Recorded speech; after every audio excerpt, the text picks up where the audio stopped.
പ്രിയപ്പെട്ടവരെ നമസ്കാരം. ഞാൻ മുഹമ്മദ് മുബാറക് മാസ്റ്റർ. ഒരുപാട് കുട്ടികൾ ആവശ്യപ്പെടുന്ന ഒരു പ്രത്യേക സൗകര്യമാണ് ക്രെഡിറ്റ് ട്രാൻസ്ഫർ എന്ന് പറയുന്ന സംഭവം. UGCയുടെ 2019 പുതിയ മാനദണ്ഡ പ്രകാരം, പ്രത്യേകിച്ച് നാഷണൽ എഡ്യൂക്കേഷൻ പോളിസി 2020 ചുവട് പിടിച്ചുകൊണ്ട് ഇന്ത്യയിലെ എല്ലാ യൂണിവേഴ്സിറ്റികളും നൽകുന്ന ഒരു പ്രത്യേക സൗകര്യമാണ് external credit transfer. Internal credit ട്രാൻസ്ഫറെ പറ്റി മറ്റൊരു വീഡിയോയിൽ ഞാൻ സവിസ്തരം പ്രതിപാദിച്ചിട്ടുണ്ട്. ഇപ്പോൾ എക്സ്റ്റേണൽ അഥവാ ബാഹ്യ പുറത്തുള്ള ക്രെഡിറ്റ് ട്രാൻസ്ഫർ എന്നുള്ള ആശയത്തെ പറ്റിയാണ് ഞാൻ പറയുന്നത്. ഇന്ദിരാഗാന്ധി നാഷണൽ ഓപ്പൺ യൂണിവേഴ്സിറ്റി ഒരു യൂണിവേഴ്സിറ്റി ആണല്ലോ. ആ യൂണിവേഴ്സിറ്റി കൂടാതെ നൂറുകണക്കിലെ യൂണിവേഴ്സിറ്റി ഇന്ത്യയിലും, ആയിരക്കണക്കിലെ യൂണിവേഴ്സിറ്റീസ് ഏഷ്യയിലും, 10,000കണക്കിലെ യൂണിവേഴ്സിറ്റീസ് ലോകം മുഴുവനുമുണ്ട്. ഈ ലോകം മുഴുവനുമുള്ള സംഗതികളിൽ പ്രത്യേകിച്ച് ഈ 100ൽ കൂടുതലുള്ള യൂണിവേഴ്സിറ്റീസ് ഉള്ള ഇന്ത്യയിലെ ഏത് യൂണിവേഴ്സിറ്റീസും അസോസിയേഷൻ ഓഫ് ഇന്ത്യൻ യൂണിവേഴ്സിറ്റീസിൽ മെമ്പർമാരായിട്ടുള്ള എല്ലാ യൂണിവേഴ്സിറ്റികളിൽ നിന്നും സമാന ചിന്താഗതിയുള്ള കോഴ്സസ് അഥവാ പേപ്പേഴ്സിനെ ട്രാൻസ്ഫർ ചെയ്യുന്ന ഒരു പ്രത്യേക രീതിയാണ് എക്സ്റ്റേണൽ ക്രെഡിറ്റ് ട്രാൻസ്ഫർ എന്ന് പറയുന്നത്. എനിക്ക് നോട്ട്സിലൂടെ ആയിരക്കണക്കിന് കുട്ടികൾ സ്ഥിരമായി ചോദിക്കുന്ന ചോദ്യം, ഒരു ബന്ധവും ഉണ്ടാവില്ല, കൂടുതൽ ആലോചിച്ചിട്ടുണ്ടാവില്ല. അവർ BSc ബോട്ടണി ആയിട്ട് എടുത്തിട്ടുണ്ടാവും. സാർ, എനിക്ക് അത് BA ഇംഗ്ലീഷിലേക്ക് ക്രെഡിറ്റ് ട്രാൻസ്ഫർ ചെയ്യാൻ പറ്റുമോ? അത് എങ്ങനെയാണ് സാധിക്കുക? ഒരു ആലോചനയില്ലാത്ത ഒരു വർത്തമാനം.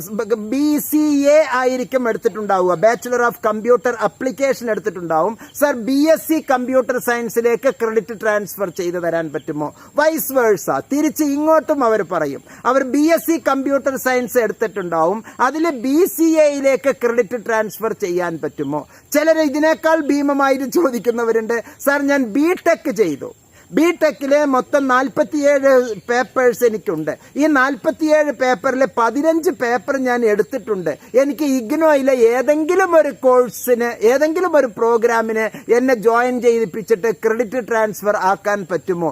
ഇങ്ങനെ ഒരുപാട് ചോദ്യങ്ങളുടെ ഉത്തരമാണ് ഇന്നത്തെ ഈ വീഡിയോ. പ്രിയപ്പെട്ടവരെ, ഇതുമായി ബന്ധപ്പെട്ട ഗുണഭോക്താക്കൾ നിങ്ങളാകാം, അല്ലെങ്കിൽ നിങ്ങളുടെ സുഹൃത്താകാം, നിങ്ങളുടെ വീട്ടിലെ ഒരു അംഗമാകാം, നിങ്ങളുമായി ബന്ധപ്പെട്ട 10,000കണക്കിന് ആളുകളായിരിക്കാം. അതുകൊണ്ട് തന്നെ ഈ വീഡിയോ താങ്കൾ പൂർണ്ണമായി കാണണമെന്നും ഈ ഒരു നൂതന ആശയം നന്നായി മനസ്സിലാക്കണമെന്നും വിദ്യാഭ്യാസപരമായ കൈത്താങ് നൽകുന്ന ഒരു സമുന്നതനായ വ്യക്തി എന്നുള്ള നിലക്ക് താങ്കൾ മറ്റുള്ളവർക്ക് ഇത് ഫോർവേഡ് ചെയ്യണമെന്നും ഷെയർ ചെയ്യണമെന്നും നോട്ട്സിന് വേണ്ടി മുഹമ്മദ് മുബാറക് മാസ്റ്റർ വിനീതമായി അഭ്യർത്ഥിക്കുന്നു.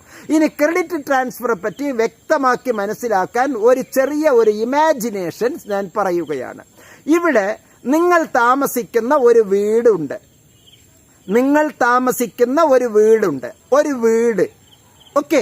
നിങ്ങൾ പുതിയതായി പണിതുകൊണ്ടിരിക്കുന്ന മറ്റൊരു വീട് ഉണ്ട്. അപ്പൊ എത്ര വീടുണ്ട്? 2 വീടുണ്ട്. നിങ്ങളുടെ ഒരു വീട്, ആ വീട്ടിൽ പല കാരണങ്ങൾ കൊണ്ട് നിങ്ങൾക്ക് അവിടെ പൂർണ്ണമായി താമസിക്കാൻ പറ്റുന്നില്ല. ചിലപ്പോൾ 50 കൊല്ലം മുമ്പുള്ളതായിരിക്കാം, 10 കൊല്ലം മുമ്പുള്ളതായിരിക്കാം, പഴയ സിലബസിലുള്ള കോഴ്സായിരിക്കാം. നമ്മൾ സബ്ജക്റ്റിൽ മാറ്ററിലേക്ക് വരുമ്പോൾ അല്ലെങ്കിൽ പഴയ പെയിന്റിംഗ് ആയിരിക്കാം, പഴയ ഓടിട്ട വീടായിരിക്കാം, അല്ലെങ്കിൽ ഓല മേഞ്ഞതായിരിക്കാം, അല്ലെങ്കിൽ പണ്ടത്തെ പോലെ വാർപ്പിന്റെ തൊട്ട് മുകളിൽ ഓടിട്ട ആ ഒരു പഴയ രീതിയിലായിരിക്കാം. അപ്പോൾ പഴയ ഒരു സംഗതി നിങ്ങളുടെ കയ്യിലുണ്ട്, എന്നാൽ അത് പൂർണ്ണമായിട്ടില്ല. ഇപ്പോൾ അത് ഔട്ട്ഡേറ്റഡ് ആണ്, കാലഹരണപ്പെട്ടിരിക്കുന്നു. അങ്ങനെയുള്ള സന്ദർഭത്തിൽ പുതിയ ഒരു വീട് നിങ്ങൾ നിർമ്മിക്കണം. അപ്പൊ വീട് പൂർണ്ണമായി ഉണ്ടാവണം, അസ്ഥിവാരം ഇട്ടിരിക്കണം. നമ്മുടെ ഭാഷയിൽ പറയുകയാണെങ്കിൽ നിങ്ങൾ അഡ്മിഷൻ എടുത്തിരിക്കണം, ചുമരുകൾ കെട്ടണം. എന്ന് പറഞ്ഞാൽ അതിനാവശ്യമായിട്ടുള്ള സിലബസുകളും മറ്റു സംഗതികളെല്ലാം വെച്ചുകൊണ്ട് നിങ്ങൾ ചേർന്നിരിക്കുന്ന ഒരു കൊല്ലത്തിൽ 50% കൂടുതൽ നിങ്ങൾ പഠിച്ചിരിക്കണം. ഇവിടെ 96 ക്രെഡിറ്റ് ആണ് ഉള്ളത് എങ്കിൽ 48 ക്രെഡിറ്റ് നിങ്ങൾ കൂടുതൽ അവിടെ പഠിച്ചിരിക്കണം. പകുതിയേക്കാൾ കൂടുതൽ നിങ്ങൾ പുതിയ സ്ഥാപനത്തിൽ ചെയ്തിരിക്കണം. അപ്പൊ ആ വീട്ടിൽ നിങ്ങൾ ചുമരുകൾ പൊക്കിയിരിക്കണം. അതുപോലെ തന്നെ അവിടെ പുതിയ മേൽക്കൂര വാർത്തിരിക്കണം. അപ്പൊ അതിലേക്ക് തികയാത്തത് എന്തെങ്കിലും ഉണ്ടെങ്കിൽ ഇവിടുന്ന് അവിടത്തേക്ക് അനുയോജ്യമായതാണ് ചേർത്ത് വെക്കുക. അപ്പോൾ ഈ ഒരു കോഴ്സിൻ്റെ ഇപ്പോൾ നിങ്ങളുടെ കൈവശമുള്ള കോഴ്സിന് സമാനമായ കോഴ്സ് അവിടെ ഉണ്ടെങ്കിൽ മാത്രമേ അത് രണ്ടും തുല്യമാണ് എന്ന് തെളിയിക്കാൻ നിങ്ങൾക്ക് പറ്റുകയാണെങ്കിൽ മാത്രമേ ഈ ഒരു കോഴ്സായിട്ട് നിങ്ങൾക്ക് കുറച്ച് എണ്ണം ട്രാൻസ്ഫർ ചെയ്യാൻ പറ്റുകയുള്ളൂ. പഴയ വീട്ടിലെ കട്ടള, പഴയ വീട്ടിലെ ജനല് പുതിയ വീട്ടിലെ കട്ടിളയ്ക്കും ജനലിനും അനുയോജ്യമാണ്. അതിൻ്റെ അളവ് കൃത്യമാണ്, അതിൻ്റെ ക്വാളിറ്റി കൃത്യമാണ്, അതിൻ്റെ എല്ലാ അർത്ഥത്തിലും അതിൻ്റെ ഗാംഭീര്യമുണ്ട് എന്നുണ്ട് എങ്കിൽ ഇവിടുന്ന് അങ്ങോട്ട് കൊണ്ടുവയ്ക്കാൻ ഒരു പ്രത്യേക ഫീ കൊടുത്തിട്ട് അഥവാ കടത്തുകൂലി കൊടുത്തിട്ട് നിങ്ങൾ അവിടെ നിർബന്ധമായും പുതിയത് സ്ഥാപിക്കാം. പക്ഷെ ആ പുതിയതിനെ നമ്മൾ പെയിന്റ് അടിച്ച് മനോഹരമാക്കി തരും. അപ്പോൾ സ്വാഭാവികമായും നിങ്ങളുടെ ഇവിടെ ഉള്ളതിന് തുല്യമായിട്ടുള്ളതേ അവിടെ ചെയ്യാൻ പറ്റൂ. ഈ വീട്ടിലുള്ള പൂർണ്ണമായും നിങ്ങളുടെ കൈവശമുള്ളത് എല്ലാം തന്നെ അവിടത്തേക്ക് അനുയോജ്യമായിക്കൊള്ളണമെന്നില്ല. ഈ യൂണിവേഴ്സിറ്റിയിൽ, നിങ്ങളുടെ പഴയ യൂണിവേഴ്സിറ്റിയിൽ നിങ്ങളുടെ പഴയ പ്രോഗ്രാം ഉള്ളതുപോലെ പ്രോഗ്രാമിന് ഒരു എൻറോൾമെന്റ് നമ്പർ ഉണ്ട്, ഒരു യൂണിവേഴ്സിറ്റി ഉണ്ട്, ഒരു കോളേജ് ഉണ്ട്, ഒരു കരിക്കുലം ഉണ്ട്, ഒരു സിലബസ് ഉണ്ട്. ഇതെല്ലാം തന്നെ പുതിയ ഒരു യൂണിവേഴ്സിറ്റി, അതിലെ പുതിയ എൻറോൾമെന്റ് നമ്പർ, പുതിയ രജിസ്ട്രേഷൻ നമ്പർ, പുതിയ സ്റ്റഡി സെന്റർ, പുതിയ റീജിയണൽ സെന്റർ, പുതിയ പ്രോഗ്രാം, അതിന് തുല്യമാകുന്ന തരത്തിൽ എന്തൊക്കെ ഉണ്ടോ ആ തുല്യമായിട്ടുള്ളതിനെ ട്രാൻസ്ഫർ ചെയ്യാം. ചുരുങ്ങിയത് ഒരു കൊല്ലമെങ്കിലും നിങ്ങൾ അവിടെ പഠിക്കണം. ചിലപ്പോൾ ഒരു കൊല്ലം 50% കൂടുതൽ ഒരിക്കലും നിങ്ങൾക്ക് ക്രെഡിറ്റ് ട്രാൻസ്ഫർ ചെയ്ത് കിട്ടുകയില്ല. മറിച്ച് 50% താഴെ ഉള്ളത് മാത്രമായിരിക്കും ക്രെഡിറ്റ് ട്രാൻസ്ഫർ എടുക്കുക. ഇപ്പോൾ ഇത് പറയാനുള്ള പ്രസക്തമായ കാരണം, ദയവ് ചെയ്ത് ഈ വീഡിയോ പൂർണ്ണമായി കാണണം. ചോയ്സ് ബേസ്ഡ് ക്രെഡിറ്റ് സിസ്റ്റം വന്നതോടുകൂടി ഇന്ത്യയിലെ എല്ലാ സ്ഥലത്തും ഏകമുഖ സിലബസാണ്. അതാണ് എല്ലാ യൂണിവേഴ്സിറ്റികളുടെയും പ്രത്യേകത. പല യൂണിവേഴ്സിറ്റികളും ഡിസ്റ്റൻസ് എഡ്യൂക്കേഷൻ അഡ്മിഷൻ എടുക്കാതിരിക്കാൻ കാരണം അവരുടെ സിലബസ് ഇഗ്നോയുടെ സിലബസിന് തുല്യമല്ല. നമുക്കറിയാലോ, +2 എന്ന് പറയുന്നത് എല്ലാം തന്നെ CBSE പാറ്റേൺ NCERT സിലബസ് ആണ്. അത് നിങ്ങൾ കേരളത്തിൽ പഠിച്ചാലും ശരി, തമിഴ്നാട്ടിൽ പഠിച്ചാലും ശരി, ആന്ധ്രയിൽ പഠിക്കുകയാണെങ്കിലും ശരി, ഡൽഹിയിൽ പഠിക്കുകയാണെങ്കിലും എല്ലാ സ്ഥലത്തും CBSE പാറ്റേൺ NCERT സിലബസ്. തിരിച്ചും നമുക്ക് പറയാം, CBSE സിലബസ് NCERT പാറ്റേൺ. അപ്പൊ NCERTയുടെ പുസ്തകം ചിലപ്പോൾ SCERT മൊഴി മാറ്റം നടത്തി മലയാളത്തിലേക്ക് തർജ്ജമ ചെയ്ത് നിങ്ങൾക്ക് മലയാളത്തിൽ തന്നിട്ടുണ്ടാവും. But the contents are same. അങ്ങനെ തുല്യമായിരിക്കണം. X എന്നുള്ള ഒരു യൂണിവേഴ്സിറ്റിയിൽ നിന്ന് കുറച്ച് പേപ്പേഴ്സ് നിങ്ങളുടെ കയ്യിൽ നേടിയിട്ടുണ്ട്. ആ സംഗതി പുതിയ ഒരു യൂണിവേഴ്സിറ്റി ആയിട്ടുള്ള ഇഗ്നോയിൽ നിങ്ങൾക്ക് ക്രെഡിറ്റ് ട്രാൻസ്ഫർ ചെയ്യണമെങ്കിൽ ഇഗ്നോയിലെ സിലബസ് ഇപ്പോൾ ഉള്ള സിലബസ് തന്നെയായിരിക്കണം നേരത്തെ നിങ്ങൾ എടുത്തിട്ടുള്ള സിലബസ്. അങ്ങനെ സിലബസ് തുല്യമാണെങ്കിലേ നിങ്ങൾക്ക് മാറ്റി കിട്ടുകയുള്ളൂ. നിങ്ങളുടെ കൈവശം എന്തെങ്കിലും കുറേ ഉണ്ട്, അത് ഇതിൻ്റെ അകത്തേക്ക് കൊണ്ടുവന്ന് വയ്ക്കാൻ പറ്റില്ല. നിങ്ങളുടെ കയ്യിൽ ഒരു ഓലമേഞ്ഞ ഒരു ഓലക്കുടിലിന്റെ കുറേ സാധന സാമഗ്രികളുണ്ട്. അത് പുതിയ വാർപ്പ് വീടിന് സൂട്ടബിൾ ആണോ? ഒരിക്കലുമല്ല. ഓടിട്ട വീട് ഇഷ്ടം പോലെ ഉണ്ട്. 5000 ഓടുള്ള നല്ല മനോഹരമായ 4 കെട്ടിൽ ഉള്ള ഒരു വീടാണ് നിങ്ങളുടെ ഉള്ളത്. നല്ല ഒരു 50 സെന്റിമീറ്ററിൽ കൂടുതൽ അല്ലെങ്കിൽ 1 മീറ്ററിൽ കൂടുതൽ ഉള്ള വ്യാസമുള്ള അല്ലെങ്കിൽ ചുറ്റളവുള്ള വലിയ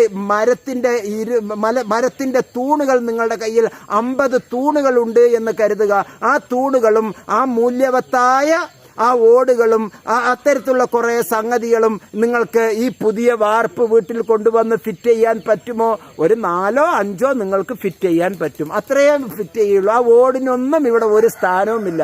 വേണമെങ്കിൽ പറ്റും, വാർപ്പിന്റെ മുകളിൽ ഓട് ഇങ്ങനെ ഒട്ടിച്ചു വെക്കാൻ പറ്റും. അപ്പോൾ ഇവിടത്തേക്ക് തുല്യമാകുന്നത് അവിടെ ഉണ്ട് എങ്കിൽ മാത്രമേ നമുക്ക് ട്രാൻസ്ഫർ ചെയ്യാൻ പറ്റുകയുള്ളൂ. നിങ്ങളുടെ കൈവശം അനുയോജ്യമല്ലാത്ത കോഴ്സുകളുടെ എന്തെങ്കിലും ഉണ്ട് എങ്കിൽ അതിന് ഒരു ഫലവുമില്ല. അതിനേക്കാൾ ഏറ്റവും നല്ലത് പഴയതിനെയെല്ലാം മറന്നേക്കൂ, പുതിയത് ഒന്ന് മനോഹരമായിട്ട് തുടങ്ങും. അങ്ങനെ പുതിയത് തുടങ്ങുന്നതിൻ്റെ ഇടയ്ക്ക് പേപ്പേഴ്സ് ഒരുപോലെ ഉണ്ട് എന്ന് നിങ്ങൾക്ക് തോന്നുകയും അത് യൂണിവേഴ്സിറ്റി അധികാരികൾ സർട്ടിഫൈ ചെയ്യുകയും പ്രത്യേകിച്ച് വൈസ് ചാൻസലർ അല്ലെങ്കിൽ രജിസ്ട്രാറിന്റെ സർട്ടിഫിക്കേഷനോടുകൂടി പ്രത്യേക അപ്ലിക്കേഷൻ ഫോം വാങ്ങിച്ച് ഈ പ്രോഗ്രാം അഥവാ ഈ ഒരു കോഴ്സിന്, ഈ ഒരു പ്രോഗ്രാമിന് ഇത്രയും പേപ്പേഴ്സിന് സമാനമായ പേപ്പേഴ്സാണ് ഇത് എന്ന് 2 യൂണിവേഴ്സിറ്റികളുടെ സിലബസുകളും വെച്ച് ഡൽഹിയിലെ ഹെഡ്ക്വാർട്ടേഴ്സിലെ ഇഗ്നോയുടെ ഹെഡ്ക്വാർട്ടേഴ്സിലേക്ക് പ്രത്യേക അപ്ലിക്കേഷൻ ഫീ വെച്ച് നമ്മൾ ക്രെഡിറ്റ് ട്രാൻസ്ഫർ ചെയ്യണം. അങ്ങനെ ക്രെഡിറ്റ് ട്രാൻസ്ഫർ ചെയ്യുന്നതിന് മുമ്പ് നിങ്ങൾ പുതിയ അഡ്മിഷൻ എടുത്തിരിക്കണം. അതാണ് ഏറ്റവും ഇമ്പോർട്ടന്റ്. അഡ്മിഷൻ എടുക്കാതെ സർ എൻ്റെ കയ്യിൽ കുറച്ച് ഉണ്ട്, അത് എനിക്കൊന്ന് ട്രാൻസ്ഫർ ചെയ്ത് എനിക്കൊരു സർട്ടിഫിക്കറ്റ് ഉണ്ടാക്കി തരൂ. സർട്ടിഫിക്കറ്റ് ഉണ്ടാക്കി കൊടുക്കുന്ന മിഷനറീസ് അല്ല ഇഗ്നോ, മറിച്ച് നല്ല 1-ാം തരം ഡിഗ്രി, നല്ല 1-ാം തരം പോസ്റ്റ് ഗ്രാജുവേഷൻ ഡിഗ്രി അത് നൽകുന്ന ഒരു പ്രത്യേക സ്ഥാപനമാണ് ഇന്ദിരാഗാന്ധി നാഷണൽ ഓപ്പൺ യൂണിവേഴ്സിറ്റി. ലോകത്തിലെ ഏറ്റവും വലിയ open university, national assessment and accreditation കൗൺസിലിന്റെ A++ അംഗീകാരം ലഭിച്ചിട്ടുള്ള മഹത്തായ യൂണിവേഴ്സിറ്റി.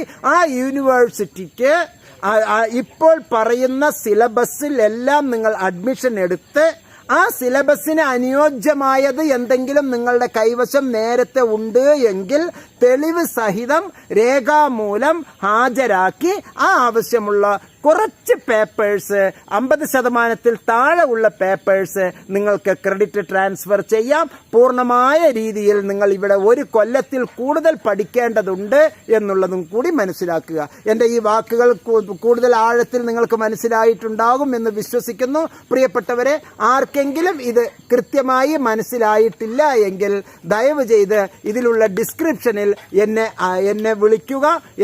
എല്ലാവിധ സൗകര്യങ്ങളും ഞാൻ നിങ്ങൾക്ക് ചെയ്തു തരുന്നതായിരിക്കും. സ്നേഹപുരസരം ഈ വീഡിയോയിൽ നിന്ന് വിടവാങ്ങുന്നു. മുഹമ്മദ് മുബാറക് മാസ്റ്റർ. നന്ദി, നമസ്കാരം.